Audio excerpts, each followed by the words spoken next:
Hi there, it's Bonnie with So Inspired by Bonnie with another Tuesday's tip.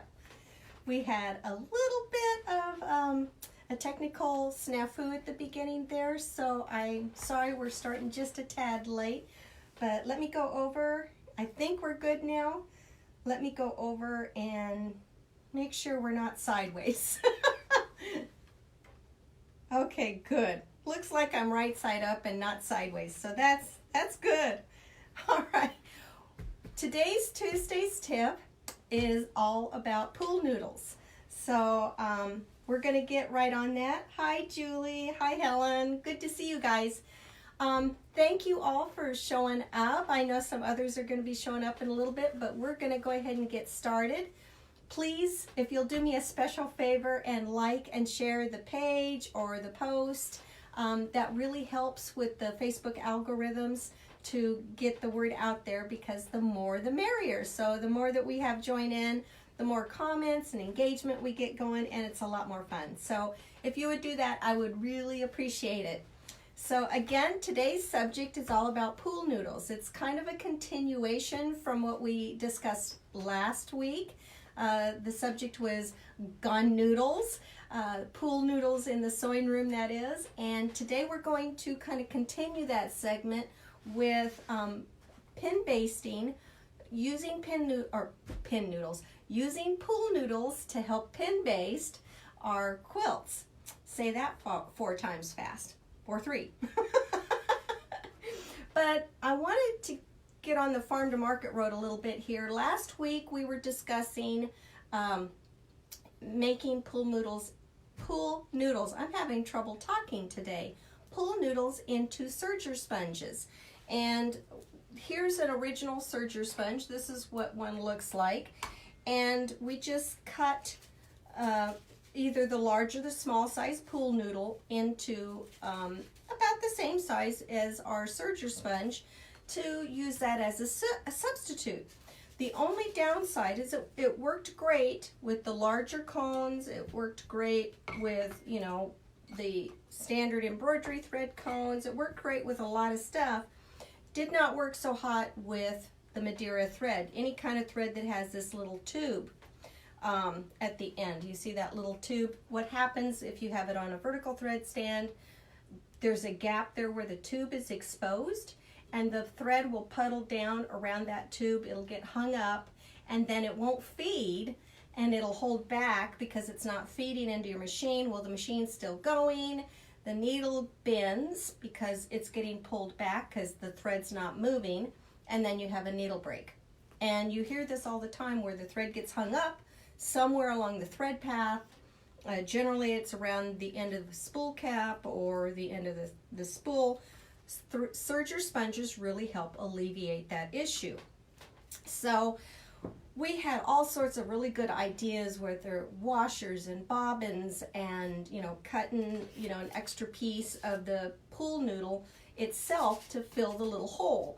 All of them were really good ideas, but the more I thought about it throughout the week, the more I thought, you know, everything needs to be super even. It needs to be smooth across the tops, no lumps, no bumps, nothing for the thread to catch on. And so I started getting a little concerned about, you know, stuffing this and having either it too high, too low, exposing the little tube, and having issues. You know, as you can see, this is basically the same depth as that exposed tube. So I got my thinking cap on. I thought, okay, what else can we do, since that seems to be more of a hassle than it's worth. And I like things easy. I'm sure you do too. So I started looking around, and I couldn't find any just spare foam in my house. You might find some in packing material, or I think I had some for my shoes, you know, some shoe supports that came in with my new shoes, but I used those in my shoes to keep those. So I didn't want to cut those up. And then I thought, well, there's craft foam. I heard about craft foam. And so I thought, well, okay, so I went to Hobby Lobby and I found some craft foam. Now it comes in 2 sizes. It comes with this really thin stuff that's about 1/16 of an inch, and it comes with this fatter stuff that's really close to a 1/2 inch in thickness.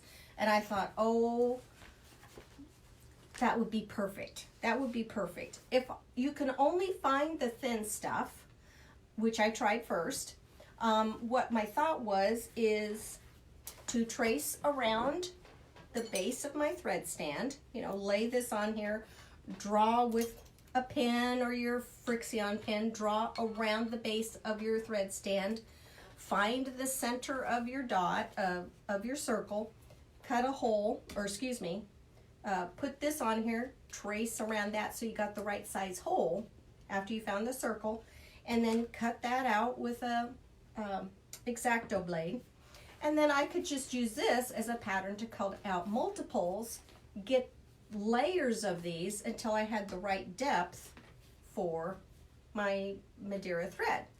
This is kind of flimsy, so I was concerned if I didn't layer this thin stuff, it could get pushed down and again expose the tube. Don't want the tube exposed because then you risk the thread getting hung up. So then I used this that I'd already cut as a pattern to cut out my bigger one. Since I already had a pattern, I thought, why not use it? And I put it on my thicker foam, traced around it, traced the hole, and then I cut that out again using the X-Acto blade for the center. And this guy worked perfectly. It's kind of a snug fit because I didn't cut it real big. I don't mind having it a snug fit, but that works really well. I can just pop it on and I don't have to try to fill holes or make sure everything's super even. And this will also work for the big cones or the small cones alike. So I really liked this idea. And just like everything else in sewing, it's always evolving. We're always finding new tricks, new ways, better ideas. So I think for the serger sponge, I would probably like this idea better. The pool noodles work great for certain sizes of spools of thread, but not all sizes. And this cheap, inexpensive foam sheet worked great. The thin stuff was 89 cents a sheet. They're 12 by 18 inches at Hobby Lobby. And I'm going to come in here for a close-up so that you can see what that is. And again, I found it at Hobby Lobby. And also the thicker sheet, which I found very low down. At first, I didn't think they had the thicker sheets, but on the very bottom shelf, pretty well hidden, I guess for me anyway, because I was looking up at eye level and not down below. And I just saw another pink and I thought, oh, that's a prettier pink. And I reached down and it was thicker. So there you go. So look at the bottom shelf sometimes, but they're there. This was $1.27 at Hobby Lobby. And this is the thick sheet. Again, it's 12 by 18 inches. So you could get several serger sponges out of this. You can cut them any size that works for your thread stand. Use your 40% off coupon if your $1.27 is the most expensive item in your checkout, and you get it pretty darn cheap. So I thought that was a really good idea, substitute, and I now have craft foam in my sewing room as another option for serger sponges. I'm going to toss these down here. Oh, I might add that I did try using a hole punch when I was cutting the foam. I know I'm disappearing for a second. I had to get it. But if you notice, it only goes in about so far because it's made for putting a hole in a piece of paper, you know, for a 3-ring binder. And I couldn't get it to go in to this all the way to the center. I tried both. I have a bigger hole punch, you know, that does 3 all at the same time, and then I have the little handheld one that does 1 at a time. And both of them did the same thing. They wouldn't let me go in far enough. So if you have a special hole punch that might do that, that would be great. It punched through it just fine. At least it did the thin stuff. But I sure couldn't get it. I'm going to get this out of my way so I don't stab myself. It wouldn't go in deep enough, but it would cut the hole just fine with the hole punch. I just couldn't get into the center, which we needed into the center. So let me get these things out of the way. And let me move my computer out of the way so that we have some room. I have a lot of stuff going on right now for today's Tuesday's tip, and not a whole lot of room, but we will make it work. Just like Tim Gunn says, make it work, right? Okay, so what today's main topic is, I just wanted to clarify that on the serger sponges because I thought it was a pretty important find and I wanted to share it. So anyway, so today we're going to talk about using pool noodles to help with basting our quilts, which when I discovered this method, I thought, oh my gosh, this is going to save my back and I don't have to lay my pretty quilt on the floor. I was just excited. So what you're going to do is you need 3 pool noodles. Doesn't matter if it's the big pool noodle or the small one. I think the pretty flower pool noodle would not be a really good choice, but it might work. But I think having a smooth finish on the pool noodle would be the best type to use for this particular instance. And what you're going to do, and I'm going to demonstrate a little bit of rolling with the batting because my batting is smaller just for demonstration purposes and it's a little easier to handle on the table here. But what you're going to do is you're going to lay your pool noodle on your table.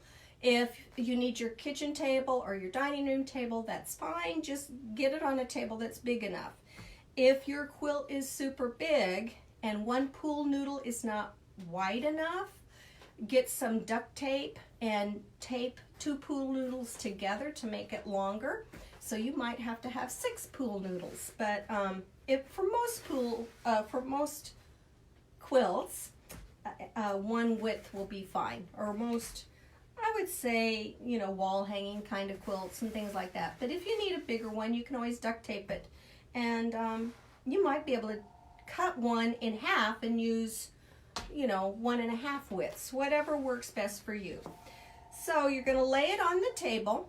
You're going to line up. Let me take the pins out of this one. This one was already started because I had this one done. And you're going to, what I did anyway, is I lined up, imagine that, I have threads in the sewing room. You're going to line up the edge of your batting. You're going to square up your batting so it's nice and straight. You have a nice straight edge. You're going to lay your pool noodle about a couple of inches away from the edge so that everything's nice and straight. And then you're going to wrap the batting around your pool noodles. Get yourself a couple of push pins, just some straight pins. And I'm going to put in some pins once you have it nice and straight across. Now I did see where one lady actually used insulation tubing instead of pool noodles. That had, the insulation tubing has a line down the center where it's split because it's an insulation, so it goes around a pipe. And she found it at, I'm sure, like Home Depot or Lowe's. And she used that line as a means to get everything straight. I didn't have a problem using the pool noodles, but that's just another idea. If you want a nice straight line, you might try getting some pipe insulation that is already cut and use that cut line for your straight line. And then what you're going to do is you're just going to sort of smooth out your batting, not stretching anything, just smooth it out, and you're just going to roll it up. And you're just going to keep on rolling until you have it all rolled on your pool noodle. And then what I did is I just stuck a pin or 2 in it when I was done rolling it up, just so that I had it ready to go, and I set it aside. Then you're going to take the backing and you're going to roll it up. And I have this pinned because I've already done this. I've already rolled it up. But what I want to say is you're going to line up and you're going to lay the backing face down onto the table. So you have the raw side, or not the raw side, but the wrong side facing up, that you can see the wrong side.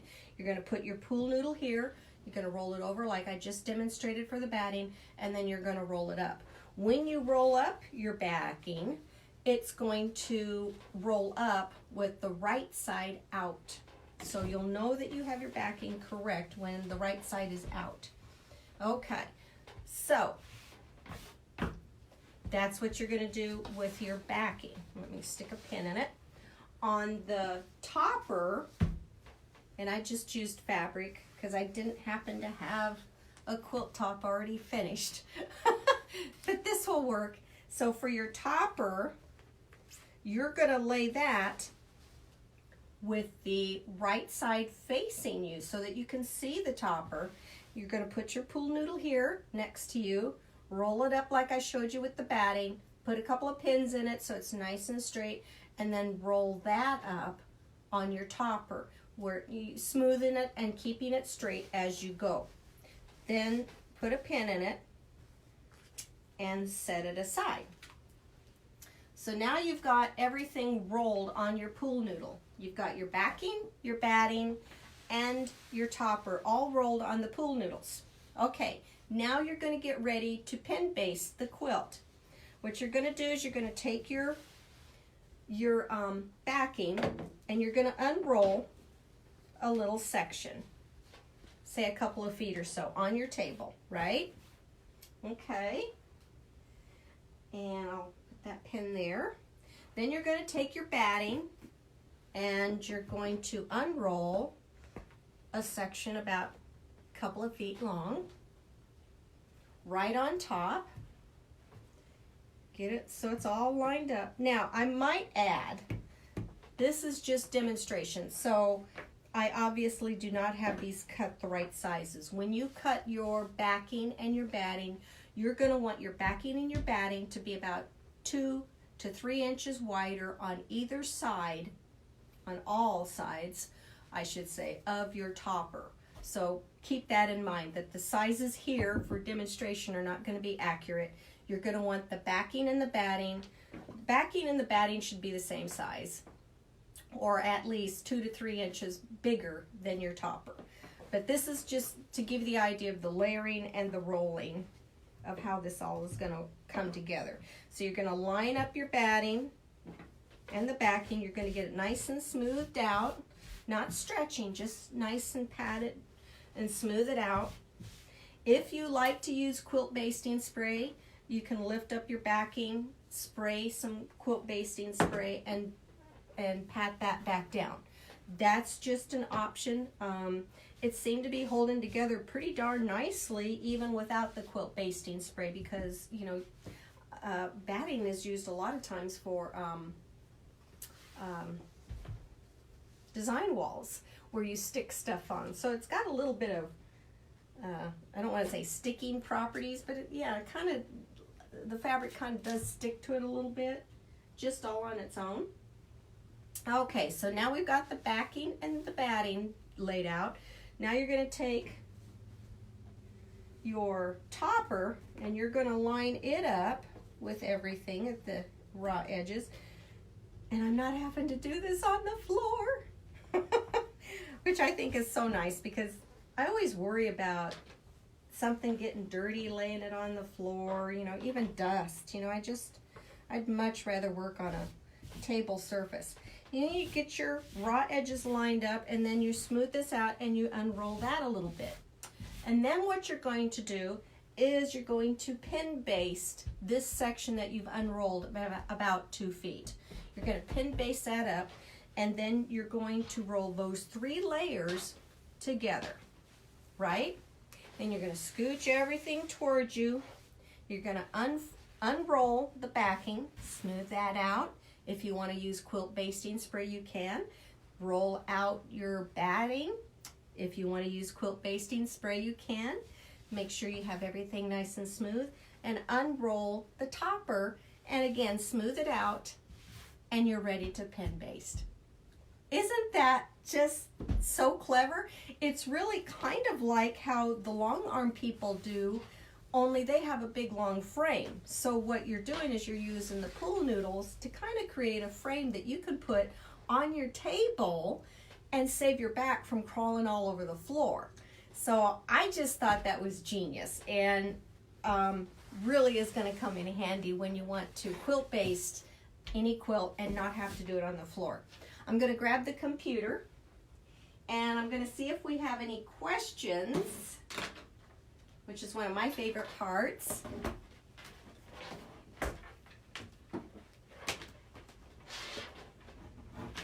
And now on Facebook Live, the questions kind of roll and sometimes they get out of sight and I don't see them while I'm live, but I will check if any questions were not answered during live. I will answer them. So don't worry that you have a question and I didn't get it answered while we're live, because I will answer it. And please, please do not hesitate to ask a question, because even if I don't know the answer, chances are someone else will know the answer that's in the comments. So just feel free to jump in with your questions. Jimmy says it's a great idea and a back saver. I couldn't agree more. I really think it's going to save a lot of our backs, a lot of our mature backs. Hi, Mary. Good morning. Great to see you.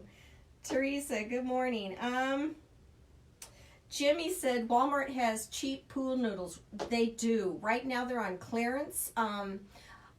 My Walmart was out of the larger size. I got the larger size just a couple of weeks ago, but last week or this couple of days ago they were out of the big size and they just had the small size, but they were 50 cents. So yeah, they're really cheap right now. I imagine Target, even though they were twice as much a couple of weeks ago, they'll be dropping theirs too. But the big ones at Walmart were $1 on clearance and the smaller ones were 50 cents. So I'm sure Target will be dropping the prices on theirs too.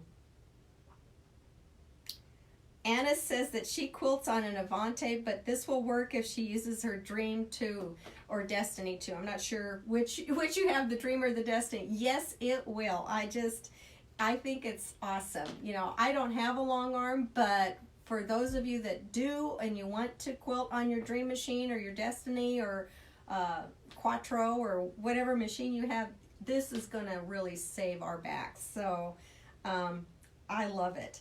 Well, I'm not seeing any questions. They're not showing me. I'm going to refresh it just to make sure I haven't. Again, sometimes they roll out of sight and I don't see them always on the live segment, but I will answer them at any time when you do write in. So I don't see any new questions, but let me go on to the next portion. And I just wanted to share with you this little thing that I got from Ann Hill, who lives in Australia, and she watches the Tuesdays Tips, and she sent a little note and a little sample gift I thought was just so sweet of her.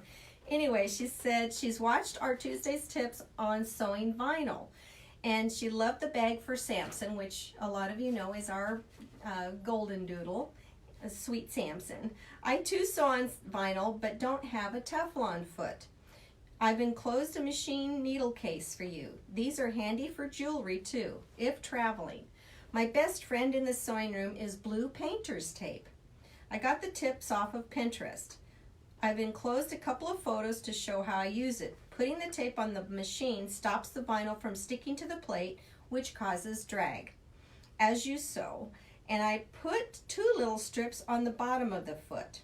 The photo is showing the bottom of the foot and it works really well. I'm going to show you real quick. Here's a picture that she sent of her presser foot where she put blue painter's tape, just little pieces of it, but she smoothed it out so there's no rough edges, and this allows her to sew over the vinyl without it causing any drag. And this is how she applies her blue painter's tape onto the throat plate of her sewing machine. So she has it well out of the way, I should say, of the throat plate. She just has it on around the throat area there. So I thought that was really, really clever. And then she also wrote, and here's a little, here's what she sent, that it's kind of like a little jewelry case, but she uses it as an accessory for her sewing notions. I think it would be great for little sewing machine feet or whatever. And I know you can't see this, but she did a beautiful job on her binding on these rounded edges. She just really looks nice. She did a great job. So anyway, and then she had one other little thing that I wanted to share. And again, she's in Australia, so this might be more for our Aussies out there, but she said, not sure if we have those copper grill mats in Australia. In an earlier segment, many months ago, Terry sent in a tip about using copper grill mats for pressing sheet. It worked really well. But Anne says she has found barbecue grill mats and they are black. I use one on the ironing board when doing applique. They are 19.5 by 15.5 inches, which is quite large. I also use one on my big FOF extension table. Hold it on with Wonder clips or a small bulldog clips and have a small hole cut under the foot for the needle. So right there at the throat plate, she's cut a hole to allow the needle to go through. Makes it easier when quilting, it makes it nice and slippery, or sewing anything that may drag when sewing. Pell-on under fabric seems to drag a bit. These mats are also sold as oven tray liners. So thank you, Anne, for those tips. I thought they were great, and the pictures really help explain things, so I really appreciate that. And since Anne sent in that tip, I'm going to send her 5 sheets, the half sheets of the Glitter Flex. I'm going to try to fan these out a little bit, of the super sparkly Glitter Flex. Now you can't see the sparkle very well because of the glare of the lights and the clear vinyl that's on top, but I don't know if you can see that. You can see it's really sparkly stuff, and I do have past Tuesday's tips explaining how to use that. So if you have any questions about any of the past Tuesday's tip, you can go to my website at www.sewinspiredbybonnie.com. That's SEW. And we have all the Tuesday's tips in there by category, so it's a little easier for you to find them. I think we've covered everything. I think we have all the questions answered. I got to show you a really cool tip from Anne in Australia and her little jewelry case, and I think we have covered everything. So I think another Tuesday's tip is in the books. I'm so glad you spent a little bit of your time and came in and shared your ideas with me. If you do, that's the one thing I almost forgot. If you do share a tip with me and I share it with everybody on one of our Tuesday's tips, I will send you 5 free sheets of the Glitter Flex, the 6x10 size of Glitter Flex. So send me your fun favorite tips, and who knows, you might get some Glitter Flex. I think that takes care of it. If you have any questions, again, don't hesitate to write in and I will answer them. And until next week, bye-bye for now.